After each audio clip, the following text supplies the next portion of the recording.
how God was seeking a bride for his son.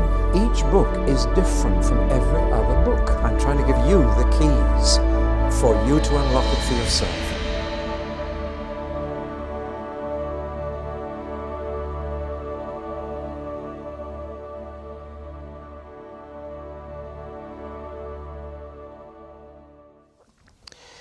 Well, 20 years after Zephaniah, we come to another prophet, Habakkuk.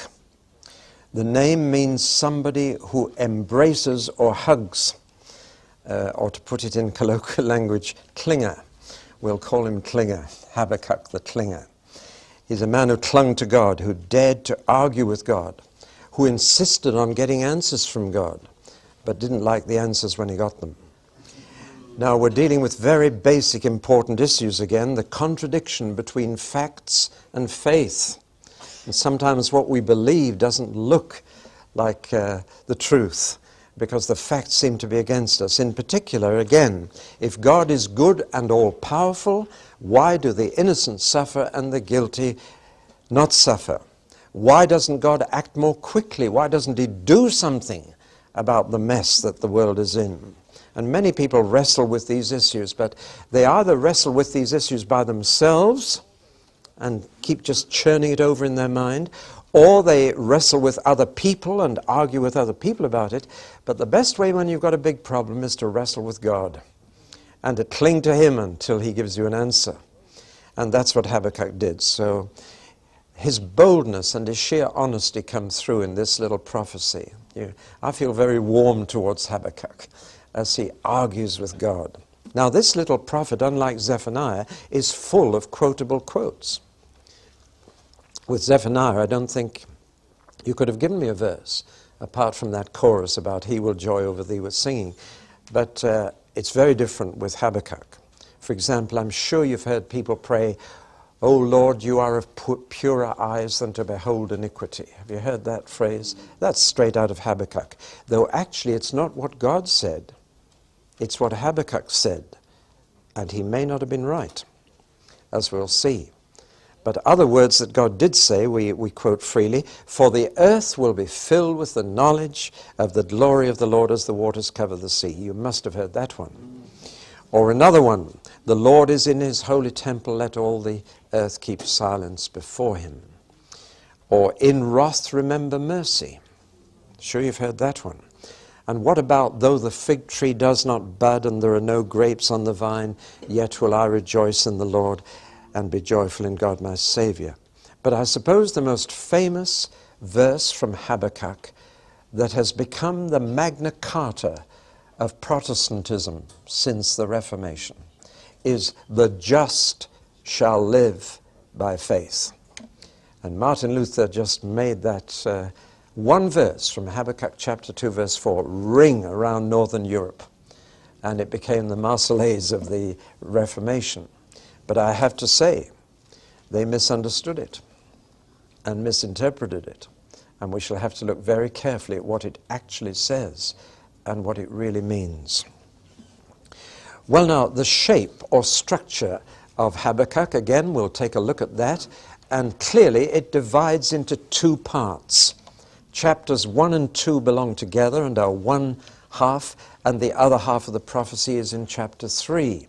And the contrast between the first and second sections is enormous. In the first section, he's wrestling with God. There's a battle going on. In the second section, he's resting in God, and he's at peace. In the first section, Habakkuk is miserable. In the second, he's happy again. In the first, he's shouting at God, literally. In the second, he's singing to God. In the first, he's praying, but in the second, he's praising. In the first, he's impatient. God, why? Why aren't you doing anything? In the second, he's patient. He says, "I will wait for the Lord." The first, he's asking for justice.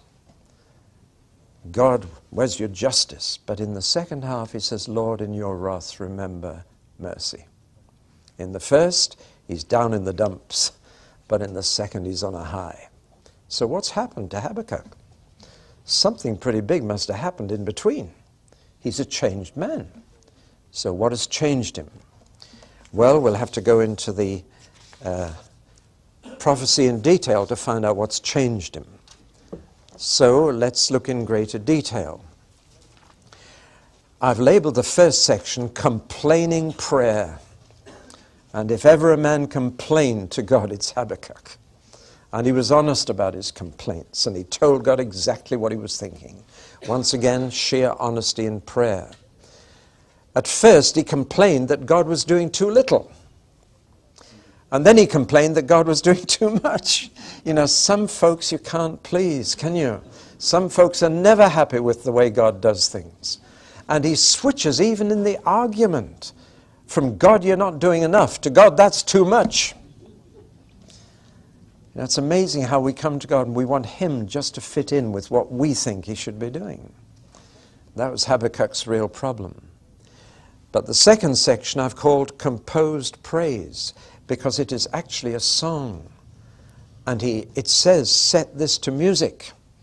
And particularly he wanted stringed instruments to accompany it. And we're going to sing it. And we'll be singing it to Beethoven's Ode to Joy from his Ninth Symphony. And there's a long story behind that too. But that's the outline. Now let's get to grips with this, which is the heart of his prophecy. He believed in what I call interrogatory prayer. I wonder if you engage in that. It's a very important style of prayer. I find it most helpful. You've heard of intercessory prayer. That's when you ask God for things. But interrogatory prayer is when you ask God questions. And very often I find that he speaks to me if I ask him a question. I don't try and get the answer, I just ask him a question. And if something comes into my mind, especially if it's very unexpected and not what I would have thought of, I'm impressed and I believe it's God, and 9 times out of 10 it is. When our dear daughter died, we only found out after she died how much she'd been doing for the Lord. We were astonished. And she never talked about it, but she'd been in regular touch with missionaries in China and in Africa and Haiti and all over the place, and she was worship leader in the church. The whole church mourned her. And I was talking to the Lord about it, and I said, Lord, I'm very proud of our daughter. But how do you feel about her? What's your opinion? And immediately into my mind came the words, she is one of my successors. So that's what I preached on at her funeral. Are you one of the Lord's successors or one of his failures? He's had a lot of failures ever since Judas Iscariot. Well, now, ask him questions. Just ask him how he feels. If you've never heard from the Lord in your life, then try asking him this question. Lord, is there anything in my life that you don't like? If you really want to hear from God, just ask him that question. When I told one lady that, she said, I know what it'll be. And I said, no, you don't. It might be something quite different. You go and ask him. What she did, and the next Sunday she said, it was. All right. Habakkuk asked God questions. Now, bear in mind that Habakkuk is 20 years after Zephaniah, and Josiah didn't achieve what he hoped to achieve with his reform, and then he got himself killed at Megiddo in 608 BC. And after him came a very worldly, selfish, indulgent king called Jehoiakim. And the law became impotent. Justice became perverted. There was bribery and corruption.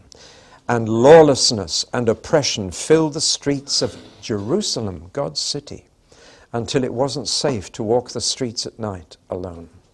Violence filled the city. And things were going from bad to worse.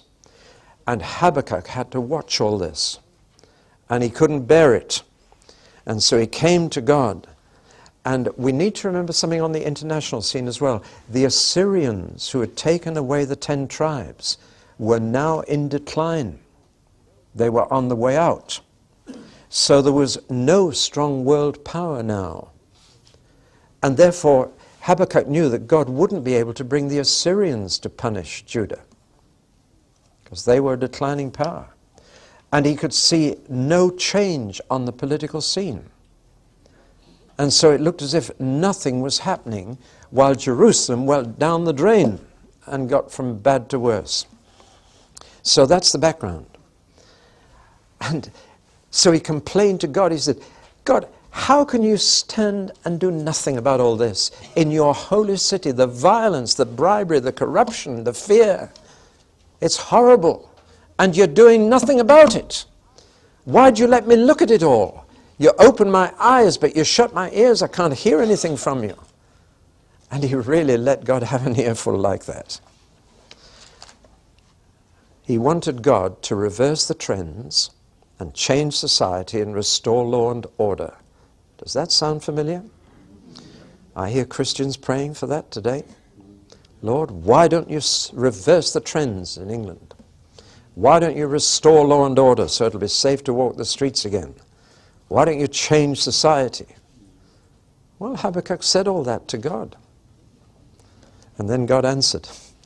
Now, it's good to argue with God, but I warned you before, you'll never win the argument. And God gave Habakkuk 5 answers to the question, why are you doing nothing? Why don't the bad people suffer? Why don't the criminals suffer? All the violent people about, why don't they suffer? And God replied with 5 statements. One, he said, you are not looking wide enough. Open your eyes a bit wider. Watch. Secondly, God said, you're in for a very big surprise, Habakkuk. Third, God said, I've planned something that will happen in your lifetime. Fourth, God said, I haven't told you what I'm doing because you wouldn't believe it. That's a nice little dig. And the fifth thing, I've already begun to do something and you've missed it. That's a pretty good answer, isn't it? And that's what God said to Habakkuk, who must have been pretty small. So what are you doing, Lord, that I've missed, that I haven't seen? And God said, I am raising up the Babylonians. Now, hitherto, Babylon was just a little city on the Tigris River. Nobody had really heard of it, except Hezekiah. And when you go back to the good King Hezekiah, the biggest mistake Hezekiah made was this. Hezekiah was very, very ill once. That's when God told him he was going to get better, and the sign of the 40 minutes, the sundial going back 10 degrees happened. But anyway, what happened? The king of Babylon, which was only a little city at that time, but it had a little king of a little city, but he sent a get well card to Hezekiah. He sent a message of sympathy, get well soon. And he sent it by the hands of 2 of his soldiers. And they came to Hezekiah and said, the king of Babylon hopes you'll get well soon and sent this card to put on your mantelpiece. And Hezekiah was so thrilled that someone so far away should be interested in his illness that it rather went to his head. He said, while you're here, would you like to see my palace? And he showed them around his palace. And he said, and what my treasures are, nothing compared to the treasures next door in the temple. Would you like to see them too? And he showed the guests around the temple and all the treasures of the temple. And Isaiah the prophet came into Hezekiah's palace the next day. Who were those men you showed round? Oh, there were 2 visitors from far away in a little city called Babylon. And the king of Babylon sent me a get well card. And I didn't know I was that famous. And Isaiah said, Babylon will take away everything you showed those 2 men. From your palace, from the temple. So even Isaiah saw what was coming. But Habakkuk hadn't seen it. Because by now Babylon was growing. And the king of Babylon was growing more powerful. And they would conquer Assyria. And they would become the great power in the east on the Tigris and Euphrates rivers. And Babylon would be the greatest enemy that Jerusalem ever had. So much so that at the end of the book of Revelation, you have Babylon and Jerusalem pictured as a filthy prostitute and a pure bride. The 2 women facing each other at the end. So, and Babylon, of course, goes back to Babel. It's the same word. That's where the Tower of Babel was built. And this little Babylon that Hezekiah thought was just a tiny little place at the other end of the world was going to be the great power that would come and punish Jerusalem. That's what I'm doing. I'm bringing the Babylonians, and you missed it. All you can see is what's happening in Jerusalem, but lift your eyes up, Habakkuk. Look further. Can't you see what's happening? There's a power rising up in the east, and that's my instrument of my boiling over rage against the city. And I'm bringing them to deal with it. Now, Hezekiah was so shocked. It's almost as if God said, I'm going to bring the North Koreans to punish the South Koreans. That's the kind of shock it would be. Or I'm raising up Nazi Germany to punish England. You see? This is how God deals with nations, actually. He raises up another power that deals with a bad power. And you can see it again and again in history. I'm raising up the Babylonians. And now, Habakkuk argues quite the opposite way. He said, that's too much, Lord. That's far too much. He said, I've heard about these Babylonians, and already they had a worse reputation than the Assyrians had. The Assyrians were pretty cruel people. The Assyrians invented the most horrible death. They used to sharpen a wooden spike, drive it into the ground, and then take a man by his legs and drive the spike right up through him. And they called it impaling. It's a horrible death. The Assyrians were cruel people, but that was nothing compared to the Babylonians. I've told you already, the Babylonians had a scorched earth policy. And that meant that when they conquered a nation, they literally removed every trace of life from the face of the earth. Even the trees. They cut down every tree, they slaughtered every animal. When the Babylonians had passed by, there was nothing living left. They were a tough people. And Habakkuk realized that if the Babylonians came to Jerusalem, there'd be nothing left. Nothing. This is the meaning of the words, though the fig tree does not blossom, and there are no grapes on the vine, and there are no sheep or cattle in the pen. That's the meaning of the words.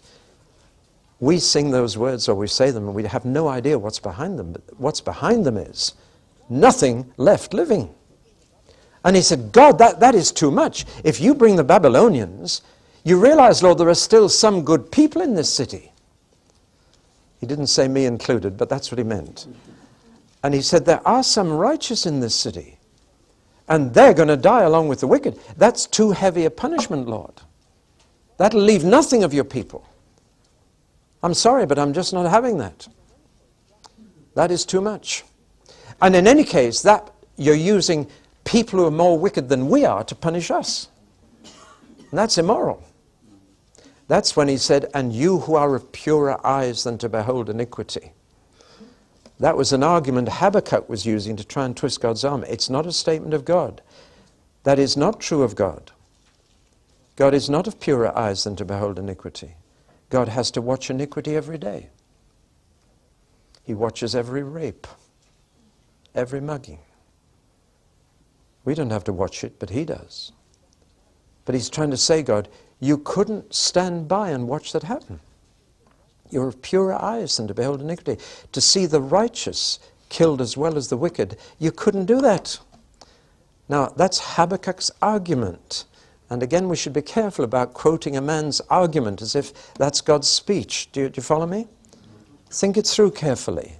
But it's Habakkuk trying to say, God, you couldn't do that, but God will do it.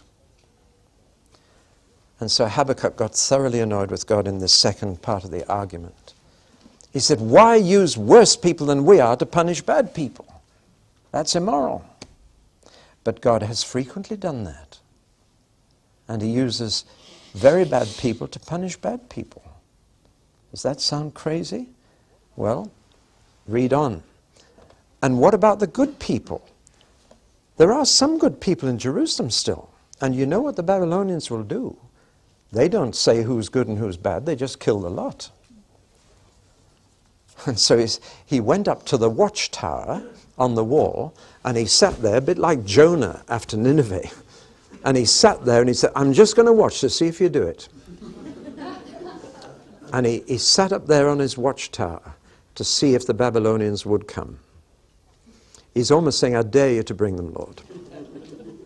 See, very human Habakkuk, but he's arguing with God. And God said, Habakkuk, you're doing no good sitting up there. Go down into the street and write these things on the wall so that people running past can read it. You should be warning them, not sitting up here to see what I do. You should be telling people what I'm going to do. So go down there and write it up on a hoarding that he who runs may read. And you see, when God reveals to us what he's going to do, he does so that we can tell people to get ready, not so that we can sit and wait to see if he does it. There's an important point. Some people loved studying prophecy and the end times and what's going to happen just to be in the know. But the only point of studying the book of Revelation is to get people ready and to tell them what's coming. Habakkuk, get down off your watchtower. Go and write it up in the streets. There are two translations of that verse. It's either that he who runs may read, or that he who reads may run. I don't know which the translation should be. It could be either in the Hebrew, but either way makes sense, doesn't it? But you should be getting people ready, not waiting to see if I do it. And then God made that statement which became the most famous verse of Habakkuk's. The just shall live by faith. Now, what does it mean? It does not mean what Protestants in the Reformation made it mean. Let's look at it in context. Habakkuk is saying the Babylonians will kill the righteous as well as the wicked. And God is saying, no, I will protect the righteous. They will survive, provided they remain faithful to me. That's the meaning of the just shall live by faith.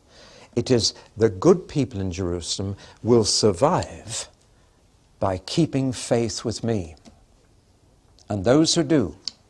Now, of course, when the Babylonians came, that would be a time when many might lose faith. They would just say, where's God? He's let us down. But he said, the people who go on believing in me, who go on trusting me, will survive that coming judgment. So you don't need to worry. I'm a just God. And I promise you, Habakkuk, the good people will survive if they remain faithful to me when the worst happens. Now that's the meaning, the real meaning of that verse. Because faith, both in the Hebrew and in the Greek languages, is the same as faithfulness. Now I cannot underline this more strongly.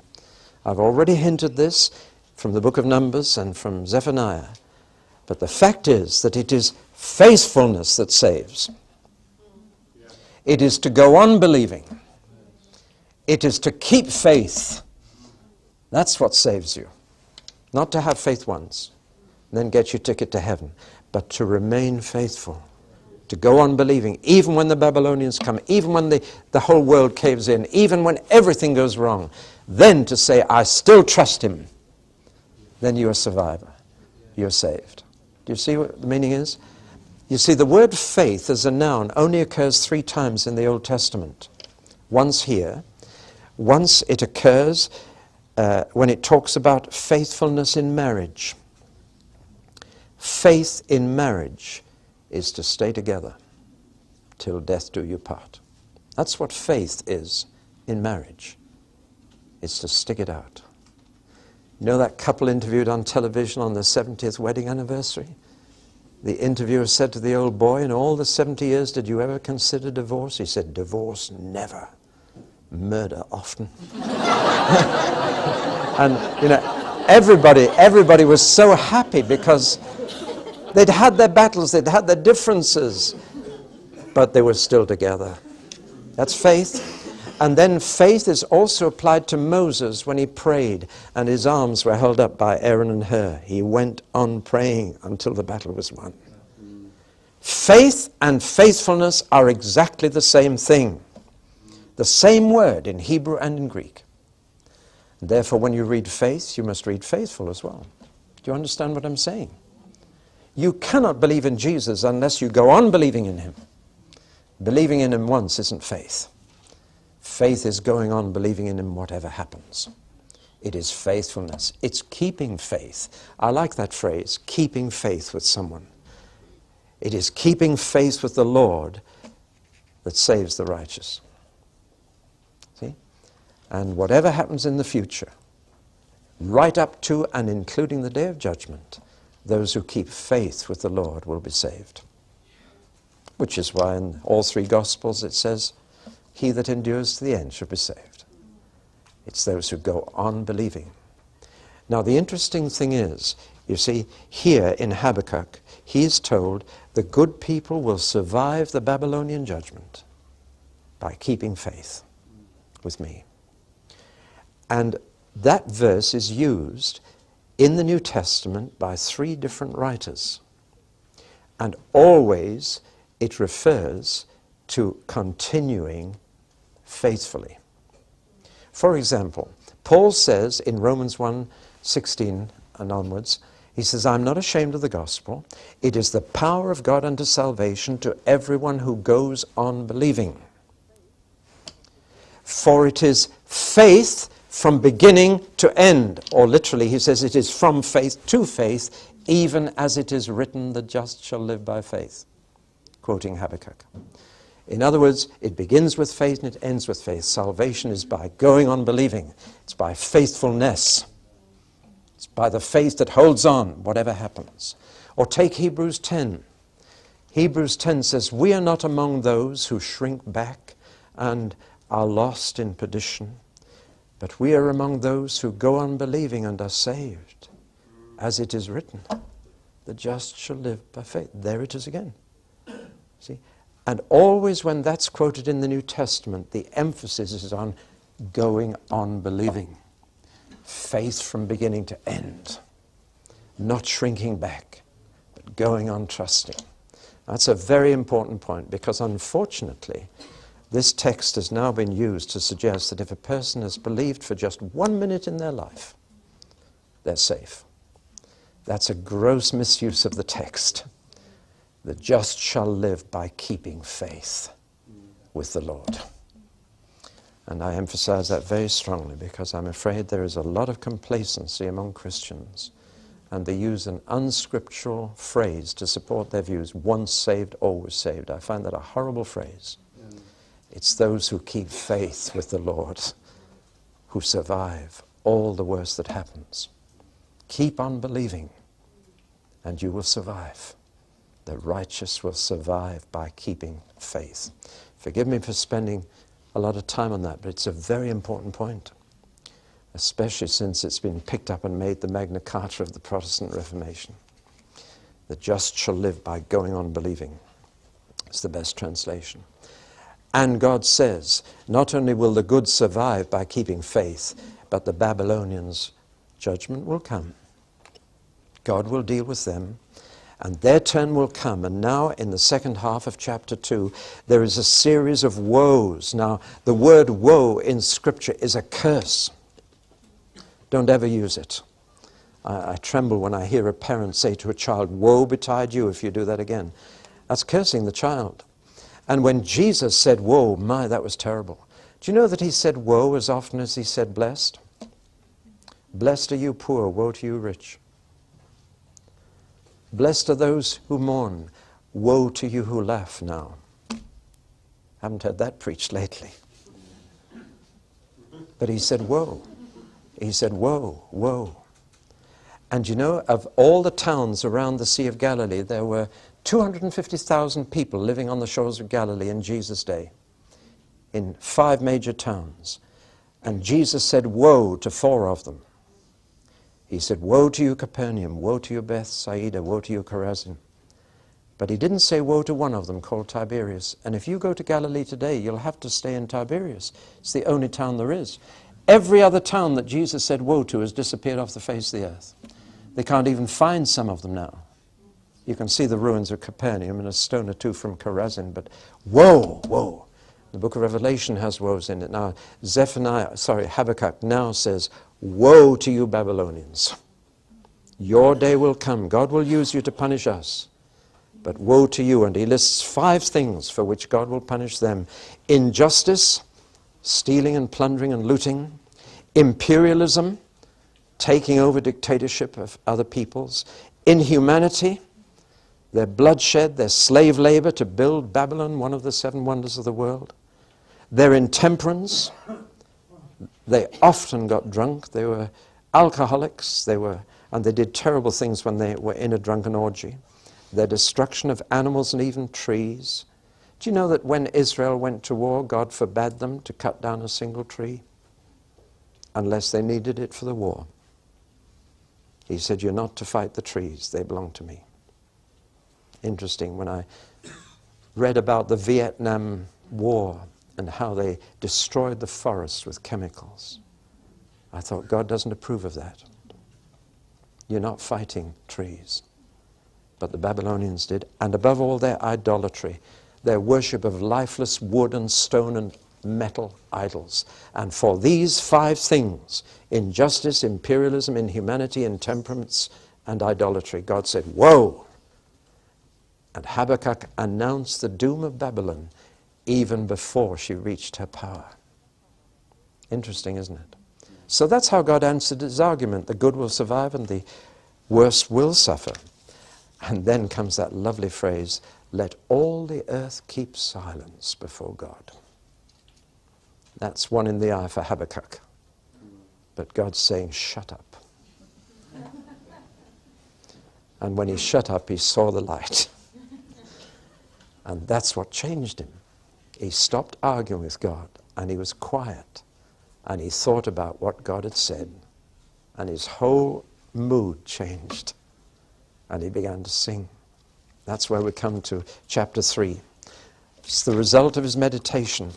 It's an amazing song which he composed in his own mind with his own hand, and he gave musical instructions, Shigionoth, got to be sung, stringed instruments.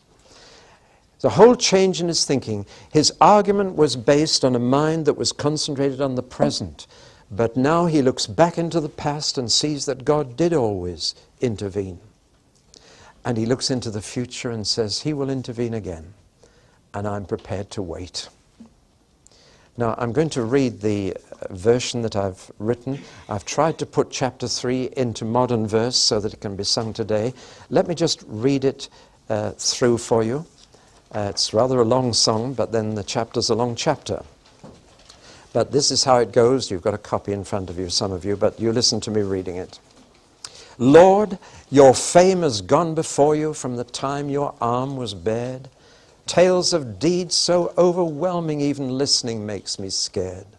Now today, O Lord, repeat them. Prove that you are still the same, but in wrath remember mercy for the honor of your name. Look, this holy God descending spreads the sky with glorious rays, trailing from his hand of power. Earth is filled with sounds of praise, but the guilty nations tremble. Plague and pestilence their fears. Even ancient mountains crumble when the infinite appears. Are you angry with the rivers? Is your wrath upon the streams? Do you rage against the ocean with your horse and chariot teams? Writhing hills and flooded valleys, sun and moon stand still in fear at the glint of flying arrows, lightning of your flashing spear. Striding through the earth in vengeance, threshing nations till it's done, all to save your chosen people, rescue your anointed one. You have crushed their wicked leader, stripped him bare and split his head, so his storming, gloating warriors scatter to the wind instead. Having heard the final outcome, knowing all and not just part, great emotion grips my body, quivering lips and pounding heart, trembling legs give way beneath me, yet with patience will I wait when the foe invades my country, certain of his dreadful fate. Though the fig tree does not blossom, and the vine is void of grapes, though the olive trees are barren, and the fields produce no crops, though no lambs are in the sheepfold and no cattle in the stall, yet will I enjoy my Savior, glad that God is all in all. Joyfully I face the future, with my failing strength restored, and my angry questions answered by this marvelous sovereign Lord. See, my heart and feet are leaping like a deer upon the heights. Set my words to holy music, voices and stringed instruments. Well, perhaps that conveys to you something of the heart of this man. What a change. Arguing with God, restless, wrestling with God, and now he's at peace, and he's going to wait for what God is going to do.